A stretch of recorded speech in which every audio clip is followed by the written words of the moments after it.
Fala, rapaziada, eu sou o Gui Preto, estamos aqui diretamente dos estúdios da REC 03, começando mais um Resenha da Base. E hoje a gente quer entender como que tá essa questão da ascensão da direita em torno das Américas, tá? Recentemente a gente esteve na Bolívia, Panamá, Argentina e muito mais. Estou aqui com meu amigo José. Guilhermino, vamos para mais um. Vamos para mais Vamos conversar, debater. Zé, né? deixa eu te perguntar já logo de cara. A gente tá aqui agora, as eleições recentes na Bolívia, todo mundo pró-direita. Aí você tem aqui no Brasil essa questão do Bolsonaro que está sendo julgado e a galera pedindo para soltar o homem para reeleger ele, fora o Milei na Argentina. Primeiro, como que você vê essa questão? E aí eu até repasso para quem estiver acompanhando a gente no chat, deixa seus comentários aqui.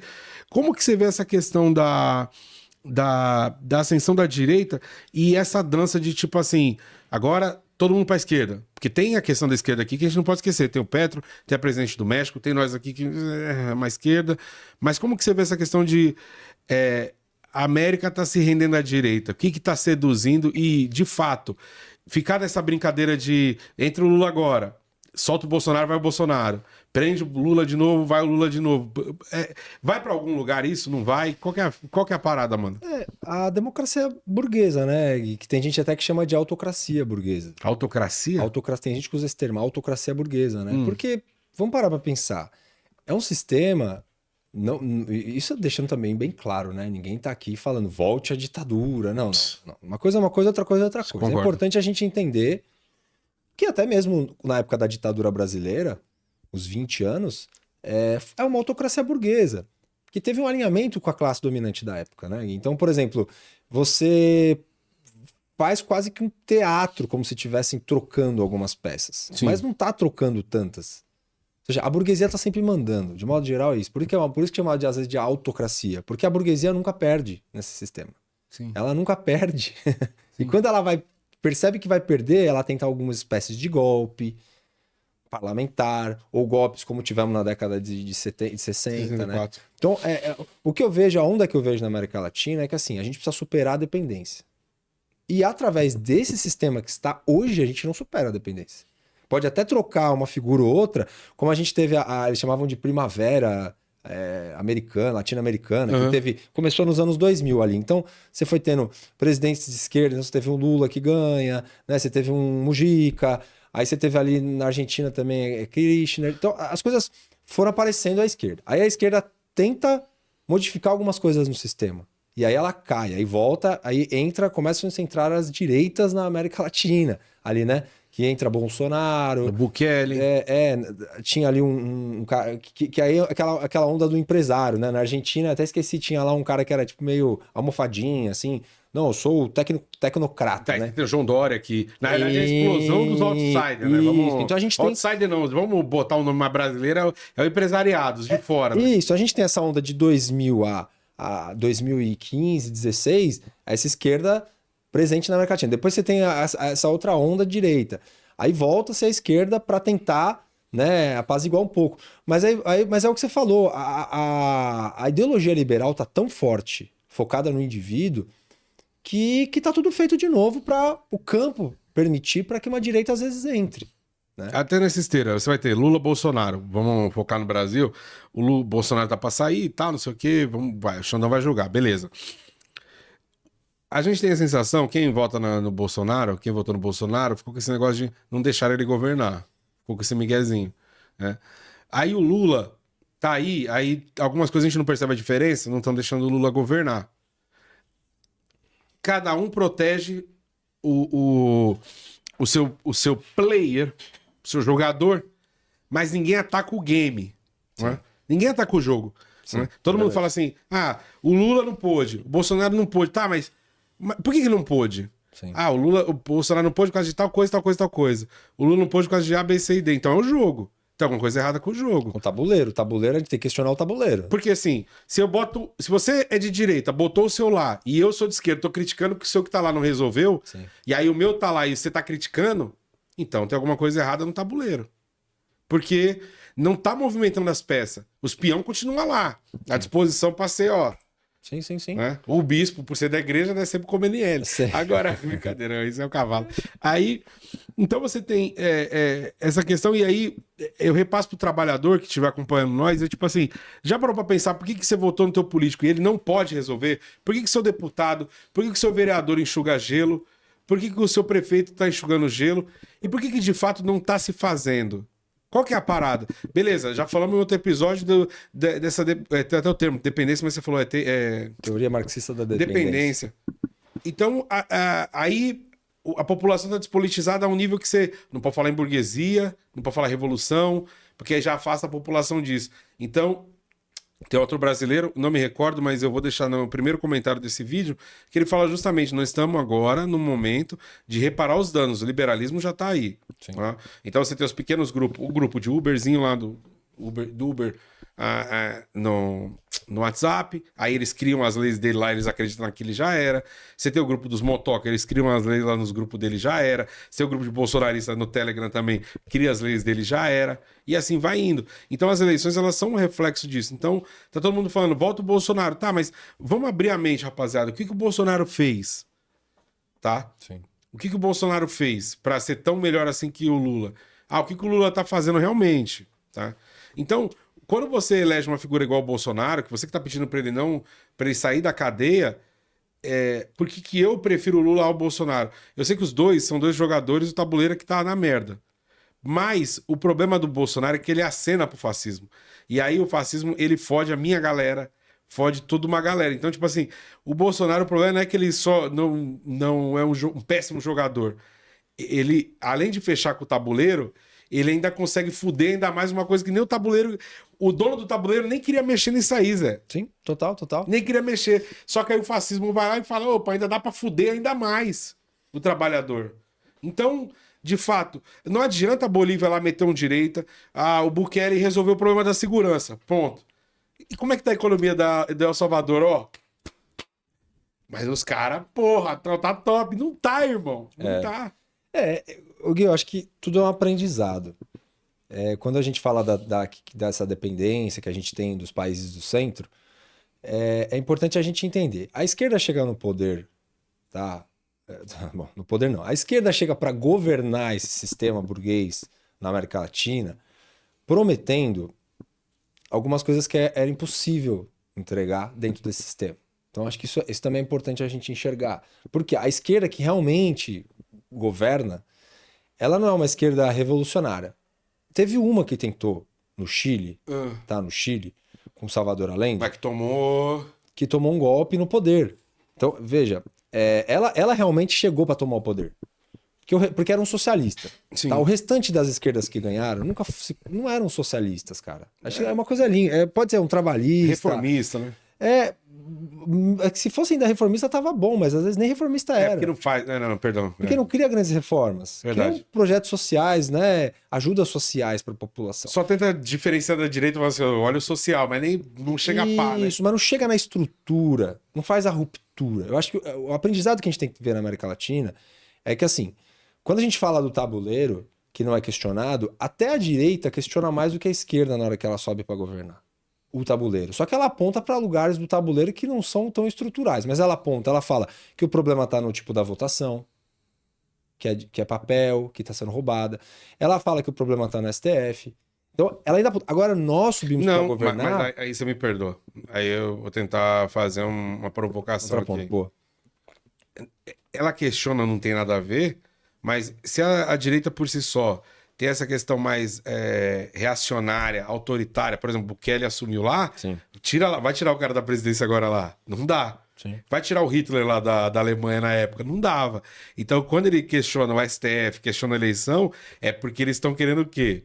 É igual a ditadura, eles querem ficar lá. Claro. Então não é que eles não estão questionando algo que não tem nada a ver. Sim. É que eles estão querendo, tipo assim, mano, o tabuleiro fica pra burguesia, mas a autoridade é minha. É minha. Não, com certeza. Eu acho que assim, eles criam um mecanismo, mas eu quero dizer assim, pelo menos eles apontam o dedo pra alguma coisa. A população, ela olha às vezes a extrema-direita e ela fala assim, pô, os caras estão questionando alguma coisa no sistema. Por mais que pareça uma espécie de farsa. Ah, tá, tudo bem. Agora entendi seu ponto. Saca só? Sim, sim. Coisa que a esquerda latino-americana, quando chega pra governar, às vezes ela não faz isso, ela faz até o inverso.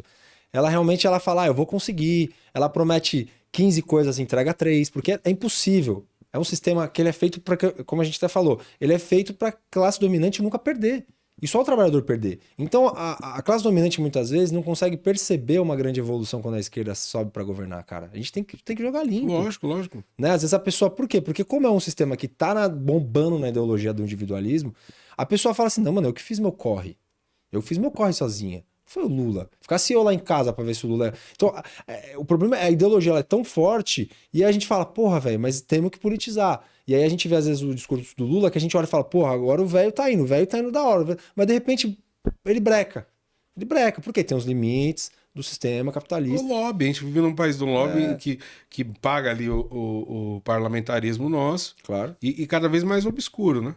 Então você tem as emendas que a gente já falou aqui, Sim. que quando o Dino pôs a luz em cima, aí o sistema já começou, irmão, para. Aqui não. Entendeu? Então você tem... Aí fica esse questionamento que eles subiram a hashtag, né? Congresso inimigo do povo. E aí eu acho interessante, porque é a primeira vez que você vai ver, né, o Congresso sendo questionado, só que o problema é qual? Como a direita se propõe como avessa ao sistema, né? E aí você vai ter o João Dória nesse começo, o liberal, então, de certa forma, eles se vendem dessa maneira como uma proposta que está diferente do que está ali, e que a esquerda ela é parte daquilo. Certo? Quando falam Congresso é inimigo do povo, opa, estão botando Congresso, aí estão direita, esquerda, tá todo mundo no mesmo balaio. E aí a República começa a se mexer no tabuleiro para tipo assim, opa, vocês estão começando a perceber o game, não é isso que eu quero que vocês vejam. Exato. Porque quando você vê que o Congresso é inimigo do povo, mas por que eles são inimigos se ele, dentro da teoria dentro da democracia de representatividade, ele tá me representando. A partir do momento que tem a cisão e eu falo, peraí, você é meu inimigo, esse teatro que a burguesia fez, que o grande capital fez, que a classe dominante fez, você está começando a ver o que está atrás da cortina. Então o tabuleiro vai ter que começar a dar um giro aqui de 180 para você não perceber. Porque, de fato, se o Congresso é inimigo do povo, que está ali e está representando ele diretamente, por que ele está fazendo isso? Por que o Nicolas Ferreira não faz nada? Por que por mais que o Boulos está ali batendo de frente, tá, mas de fato, vamos analisar o Boulos, o que você está fazendo, mano? Sim, de fato, irmão. O que você entregou para a população? E eu tô falando aqui não questionando o Boulos, mas de uma maneira leiga para tentar entender por que o que você está fazendo não chegou para mim. De fato, você está fazendo algo? Sim. Né? Então, o Congresso é inimigo do povo é o mais próximo que a gente está chegando de questionar o tabuleiro. E uma vez que você questionar o tabuleiro, é aí que eu concordo com o Jones, com toda essa galera que fala assim, mano, o bagulho não é via política. É através de uma revolução, que é você quebrar esse paradigma que está estabelecido aqui.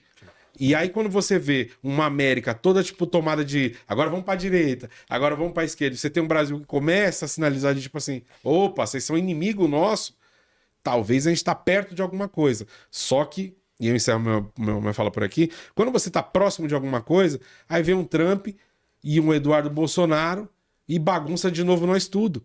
Sim. O Congresso Inimigo do Povo. Mas peraí, estão falando do Alexandre de Moraes, da Magnitsky, estão falando não sei o quê. E aí você foca a tua atenção de novo, tipo, puta, no STF, mano. Porque a direita sabe fazer isso muito bem, né? Ou seja, ela consegue desviar a atenção. Mesmo fora do poder. Sim, ela desvia a atenção. Sim, e sobre o Congresso, concordo, Gui. Eu acho que assim, a gente precisa apontar os dedos. Né? Porque, vamos ser bem sinceros, nesse sistema democrático burguês da forma que está feito, a burguesia nunca perde, quem perde somos nós. Sim. E ela escolhe quem vai para o governo. Como que ela escolhe? Pô, vamos ser bem sinceros, uma campanha de um deputado federal, assim, vou chutar aqui, tá? Deve custar assim de 5 a 10 milhões de reais, cara. É assim que funciona. Mas Paixão, por fora você pesquisa isso aí. Deve custar uma fortuna. Quanto custa a campanha de um deputado federal a média? Só então, pra ter uma noção, mas vai quem embora. tem 5 mil pra queimar, mano? A esquerda não são tantas pessoas que têm essa grana. Sim. E os partidos não têm tanto essa grana. Então, assim, a gente sabe que é um jogo feito pra direita sempre vencer. Mas eu acho que apontar o dedo já começa. E é o que você falou. Não tem como uma ruptura sem revolução. E a revolução, quando a gente fala, não é que vai todo mundo sair de arma na mão amanhã, tá ligado? Não é assim que funciona. A revolução é o quê? É um processo longo. Primeiro todo mundo tem que se politizar. Não todo mundo, mas uma boa parte da população. Essas palavras que a gente tá falando, burguesia, ruptura, revolução, isso aqui tem que ser uma coisa que já tem que estar falando dentro de um café. Mas você vê como é que Mas é muito louco? Eles roubam. Você vê como é que é filha da puta, os caras... Tipo assim, você falar assim... revolução, não sei o quê, já fica dentro de um campo que você fala assim, revolução, ih, vai pegar em arma, nem fudendo. Quem vai pegar em arma? É o Gui Preto e o Zé aqui falando numa mesa no ar-condicionado. Não vai ser. Sim. Tá ligado? É isso que eles falam. Eles acham que é isso. Mas a palavra utopia, que é o que... Então vamos lá, comunismo e utopia que empacota tudo que nós fala, aí a direita permite. Porque utopia é algo o quê? Ih, esses caras é utopia, tá distante. Mas será que tá distante? Por que essa palavra ela não tá dentro do academicismo, por exemplo? Por que todo mundo, qualquer cara de direita aí, menos entendido, fala utopia e beleza, a palavra vai. Gui. Tá ligado? Mas é isso, eu acho que a gente precisa de um processo revolucionário mesmo. Tá? A revolução brasileira, quando eu digo, é a revolução da classe trabalhadora. Né? Que a gente ainda não teve uma revolução unificada da classe trabalhadora. Sim. Né? Então, assim, vamos lá, quanto que dá? Aí, ó, Zé, lê pra gente. É mais barato. Custo para eleger um deputado federal em 2022 foi de 1,2 milhões em média, tá?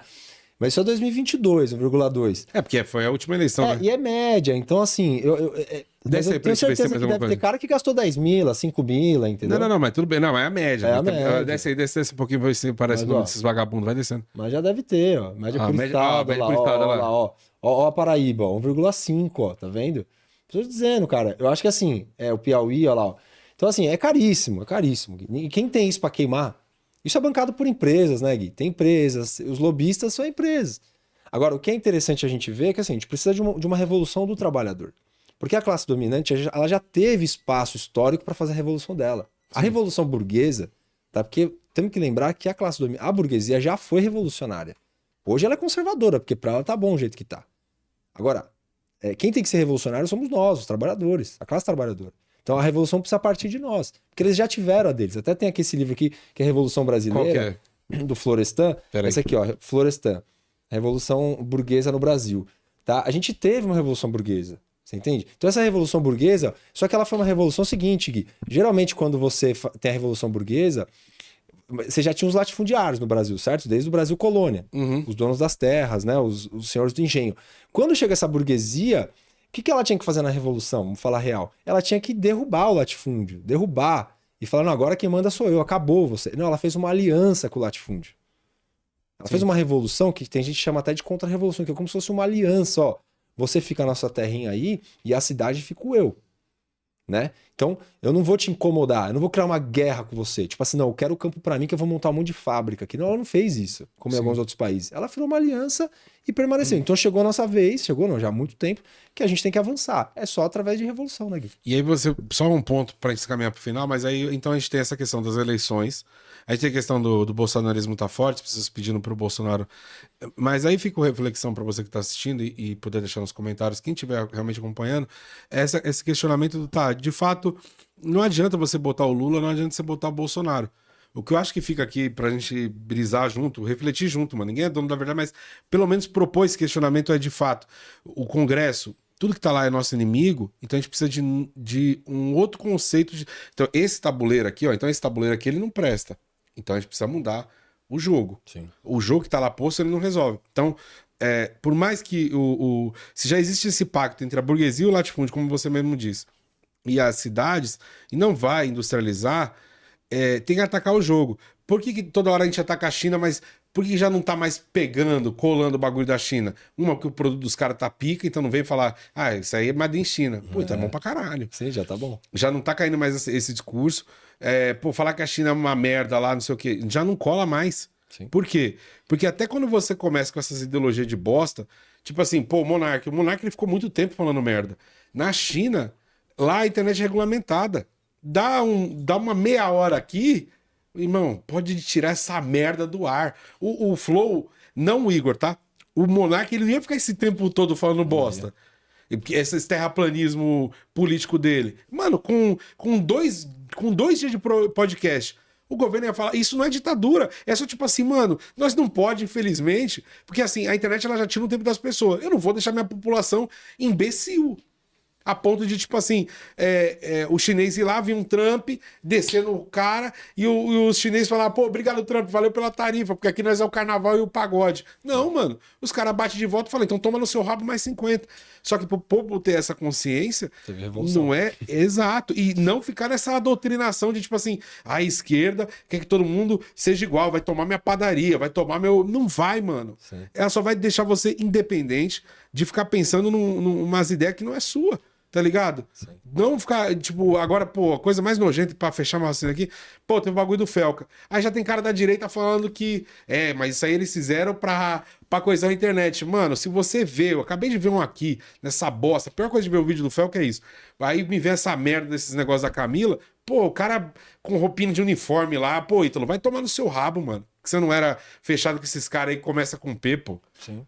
Tá ligado? Total. E aí a direita pega e fica, não, mas veja bem aí, querem tirar a liberdade de expressão. Os caras é tão nojento que, tipo assim, sabe que precisa. Porque uma dos pilares do fascismo, aqui em minha fala, é a mentiraiada. Sim. E as Américas tá desse jeito porque é isso. Então o Bukele vende lá, o país mais seguro do mundo. Irmão, mostra os dados da economia pra nós. Mostra lá como é que deu certo vocês meter Bitcoin no rabo do salvadorenho. Mostra lá, porra. Sim. Você mostra. Eu vi um episódio do Nômade lá, não sei o quê. Ele foi pra Venezuela. Mano, come cachorro. Mano, eu não vi um cachorro sendo comido na bosta do vídeo. Mas é a mentiraiada. Não tô falando que tá mil maravilhas na Venezuela. Mas, mano, o vídeo dos caras. Como que você fala que você é brasileiro, como que o venezuelano reage? É um vídeo de 50 minutos. Puta, é show, Zé. Mas o jogo, o tabuleiro que tá aí, faz a gente brigar com todas as Américas e meio que, tipo assim, mano, é cada um por si, agora é isso, agora é Lula, sim, agora é Bolsonaro e ninguém questiona nada, certo? Total, cara. Deixa eu só concluir então, Gui. Mas é isso. Sobre a China, eu achei legal esse ponto aí, que tem muita gente que fica, a China não é democrática e tal. Por exemplo, na China nunca seria eleito um Trump. Porque para você virar um presidente na China, você precisa ter sido governador, acho que se eu não me engano, de 2 províncias.